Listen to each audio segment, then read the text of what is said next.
Shalom, selamat pagi Bapak Ibu, Saudara-saudari. Semoga kita semua tetap sehat di hari baru Tuhan berikan hari ini, Jumat tanggal 18 Maret 2022.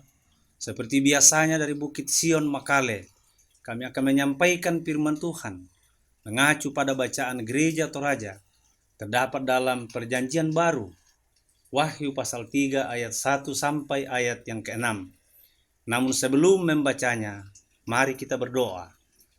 Ya Tuhan Bapa yang Maha Baik, kami sungguh bersyukur atas penyertaan-Mu, sehingga boleh dibangunkan dengan tubuh yang kuat dan segar. Namun sebelum kami beraktivitas hari ini, kami akan rindu mendasarinya dengan membaca dan merenungkan firman-Mu.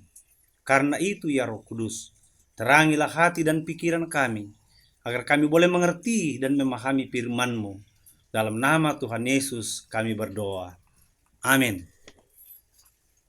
Wahyu pasal 3 ayat 1 sampai ayat yang ke-6. Lembaga Alkitab Indonesia memberikan judul kepada jemaat di Sardis. Dan tuliskanlah kepada malaikat jemaat di Sardis, inilah firman Dia yang memiliki ketujuh roh Allah dan ketujuh bintang itu. Aku tahu segala pekerjaanmu. Engkau dikatakan hidup, padahal engkau mati. Bangunlah dan kuatkanlah apa yang masih tinggal yang sudah hampir mati. Sebab tidak satu pun dari pekerjaanmu aku dapati sempurna di hadapan Allahku. Karena itu ingatlah, bagaimana engkau telah menerima dan mendengarnya. Turutilah itu dan bertobatlah. Karena jikalau engkau tidak berjaga-jaga, aku akan datang seperti pencuri, dan engkau tidak tahu pada waktu mana aku tiba-tiba datang kepadamu. Tetapi di Sardis ada beberapa orang yang tidak mencemarkan pakaiannya. Mereka akan berjalan dengan aku dalam pakaian putih, karena mereka adalah layak untuk itu. Barang siapa menang, ia akan dikenakan pakaian putih yang demikian. Aku tidak akan menghapus namanya dari kitab kehidupan, melainkan aku akan mengaku namanya di hadapan Bapakku dan di hadapan para malaikatnya. Siapa bertelinga, hendaklah ia mendengarkan apa yang dikatakan Roh kepada jemaat-jemaat.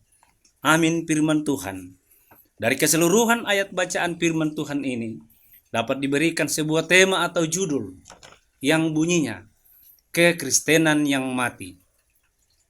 Bapak Ibu Saudara-saudari, kota Sardis terkenal karena kekayaannya. Penduduk kota Sardis hidup dengan kemakmuran oleh karena kekayaan alam berlimpah ruah emas. Tidak terkecuali jemaat Kristen yang ada di Sardis. Mereka sama dengan penduduk lainnya yang merasakan kemakmuran kota Sardis. Sehingga jemaat di Sardis tidak seperti jemaat di daerah lainnya yang saat itu menghadapi berbagai tekanan, penganiayaan, dan juga ajaran sesat.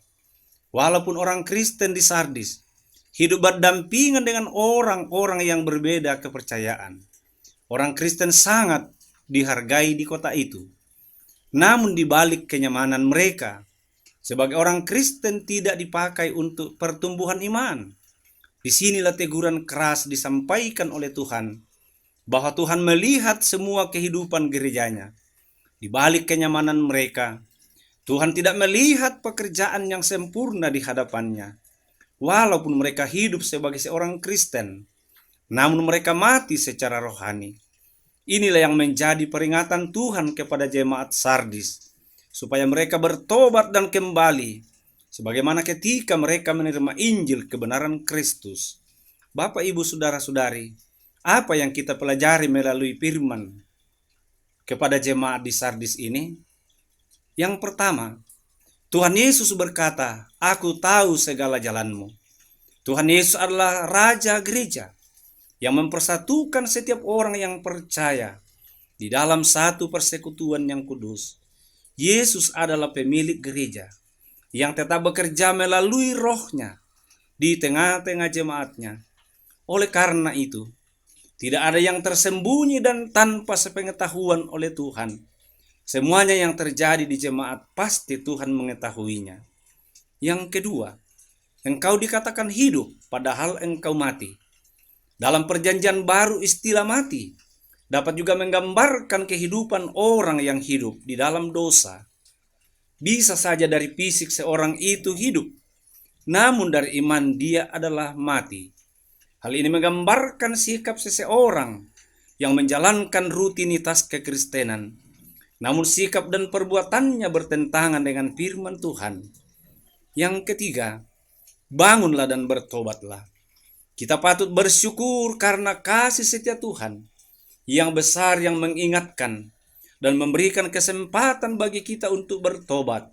Dan kita diingatkan melalui nas ini, supaya sepanjang hidup kita tetap berjaga-jaga, sehingga kita tidak terlena oleh kenikmatan dunia ini yang membuat iman kita mati, yang sampai kita tidak menyadari bahwa kita merasa orang Kristen yang sudah diselamatkan, padahal di hadapan Tuhan kita adalah orang yang sudah mati karena dosa-dosa kita. Yang terakhir, yang menang yaitu yang tidak mencemarkan pakaiannya. Sebagai orang yang telah diselamatkan oleh Yesus Kristus, selayaknya kita mengucap syukur dan menghargai keselamatan yang telah diberikannya pada kita. Rasa syukur kita selayaknya kita lagi menampilkan iman yang suam-suam kuku. Jika Tuhan sudah menyucikan kita, maka jangan lagi kita mengotorinya, namun kita harus menjaganya agar tetap suci hingga waktunya Tuhan datang menjemput kita.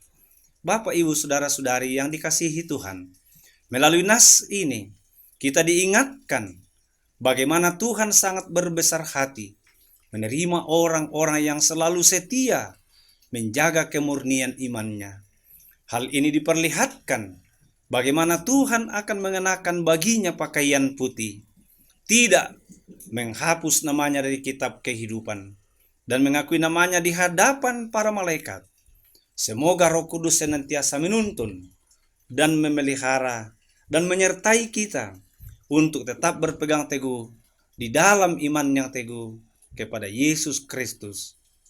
Selamat merayakan Prapaskah yang kedua. Terpujilah Kristus. Amin.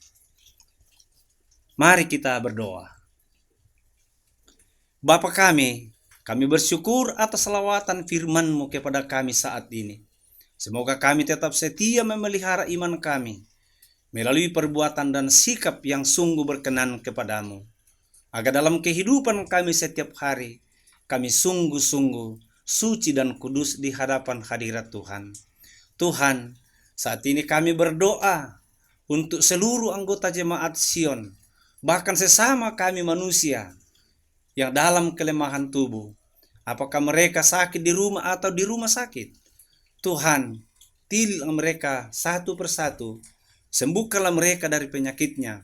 Berkatilah tangan para medis dan dokter. Berkatilah obat dan makanan yang dikonsumsi. Semoga semua itu menjadi kekuatan dan kesembuhan bagi saudara-saudara kami. Tuhan, kami berdoa buat pemerintah kami, mulai dari pusat hingga ke daerah-daerah, khususnya pemerintah kami di Kabupaten Tanah Toraja.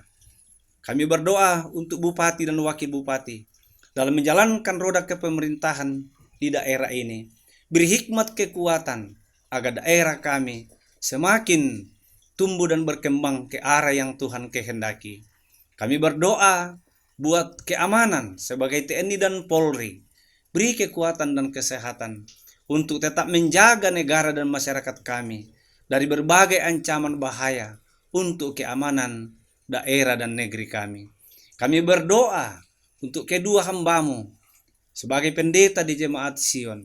Beri kuat sehat untuk mengarahkan dan memimpin kami ke arah yang Tuhan kehendaki, agar seluruh jemaat Sion Makale semakin kokoh dan tumbuh berkembang ke dalam kedewasaan iman kepada Yesus Kristus.